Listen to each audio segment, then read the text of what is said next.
Imagine a computer thousands of times more powerful than the most sophisticated computer we have today.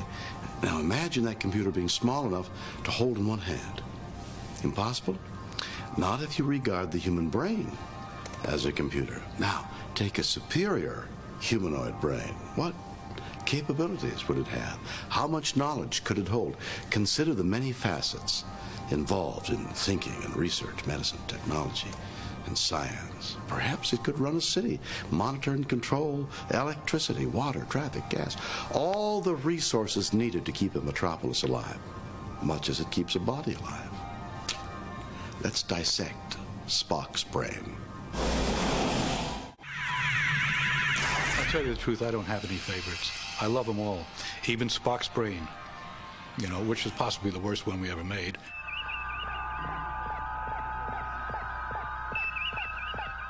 Givers of pain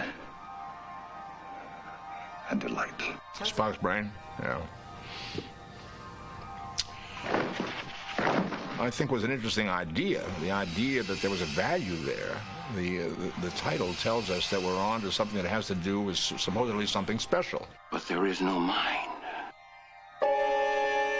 There were some really hokey episodes, as I'm sure audiences out there know. My wife Yvonne and I talk a lot about an episode called Spock's Brain. I mean, great idea, no. Spock's brain controls. It's not possible. If you did an episode called Einstein's Brain, you would know what you were dealing with. And that was the attempt to do something that had to do with a brain that was special. That Spock had brain power that was unusual, unique, useful, valuable, and somebody would want to steal it. What would they want with Mr. Spock's brain? What use is it? Starting from that premise, if I were the producer of the series and Spock came in and a writer came in and said, we have an idea to do a story about Spock's brain and somebody wants to steal it, I'd pay attention. Of course. A child could do it. And I think, oh, interesting idea. It becomes a question of execution. Does the story execute well? What happened? I don't know. Is it shot well? Does it play well on its feet? I was pretty much, in more ways than one, out of it during the making of that episode.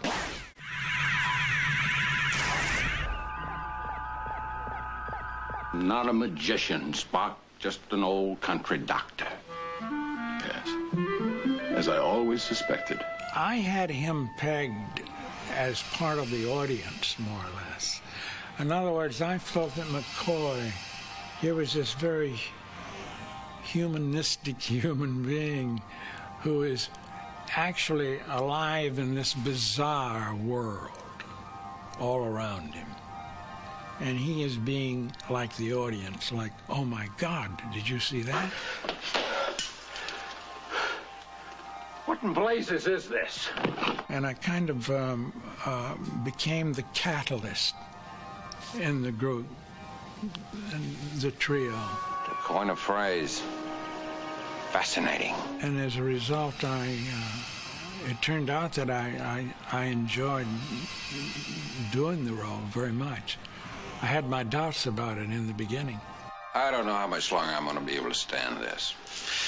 Feel like my neck's in a sling. Gene Kuhn wrote this episode under his pen name Lee Cronin. And according to critics, it's the worst episode of Star Trek ever produced. Criticism has come not so much from the premise of Spock's brain being stolen, but from the way in which the story was handled. Now, rumor has it that Kuhn, who was constantly at odds with Roddenberry over show content, wrote this script as a practical joke, ribbing Star Trek for taking itself way too seriously. It just goes to show that practical jokes sometimes backfire.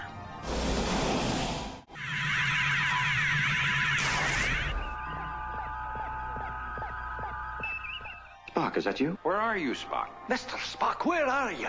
Once the brain is gone, Spock's kind of a robot, and I had to figure out how to cool down even from cool. Body? Wait, you have none. Then what am I? You are a disembodied brain. And just go kind of limp, numb, dead, and play brainless for a week, which in its own way was kind of a relaxing treat. And I realized going on around me that some of this stuff seemed kind of silly. I am Luma. I am Imorg. You are not Imorg. You are not Morg.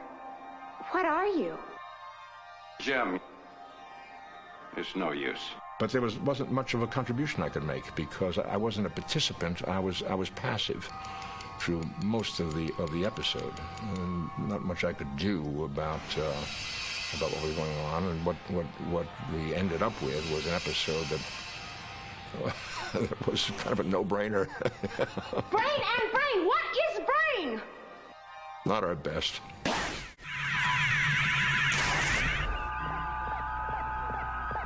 Well, now we know how important lasers are, don't we?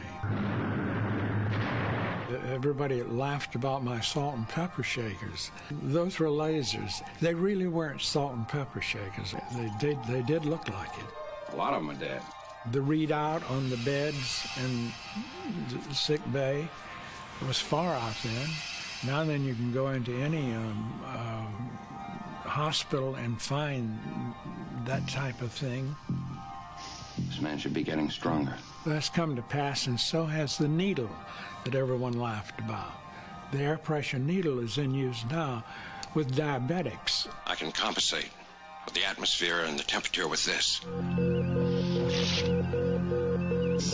It's all getting there, and I was reading in the paper this morning that a scientist somewhere has been able to send a photon, as they call it, across the laboratory, and another scientist can catch this transportation and reassemble it in its original form.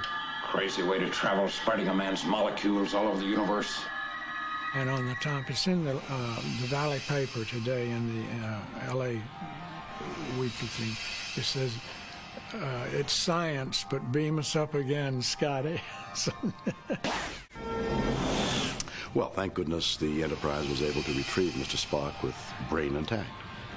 During this tough third season, we all felt that our characters were being compromised and stories were becoming more far-fetched than ever before, but as this episode proved, probably the character most maligned was Mr. Spock. Leonard felt betrayed, and many of us felt cheated, considering the hard work done by the entire cast throughout the history of the series. It just wasn't fair, and we blamed the network, and no one individual. Because of poor ratings, we were now being left for dead by the network. But that, as they say, is showbiz.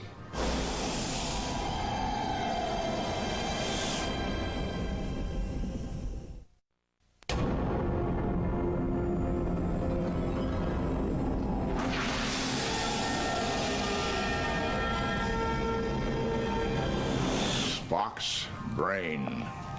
A promising title, and yet the mere mention of it sends shivers down the spine of most Star Trek fans. If you ranked every episode from best to worst, this one would almost undoubtedly be at the bottom. Let's face it, the plot is silly, the acting is only passable, altogether not one of our best. With that said, however, let's give it a second chance. Forget the silliness and think about it from a pure science fiction standpoint.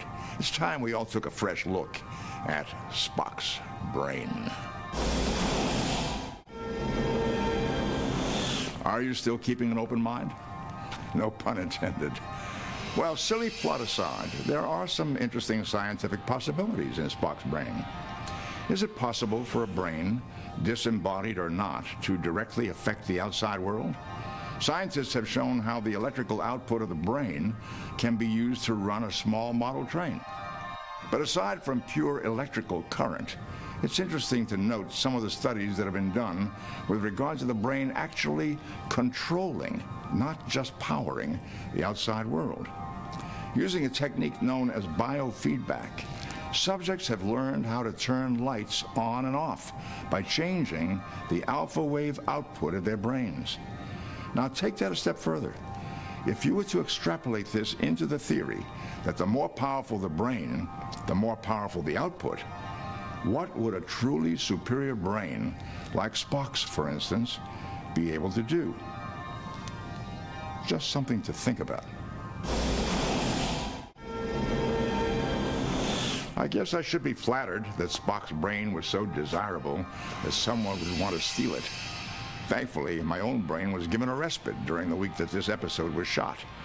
I was relieved of absorbing pages and pages of dialogue, which were typical for me during that period. There's something relaxing about walking around like a mindless robot for a week, even if it did look kind of silly.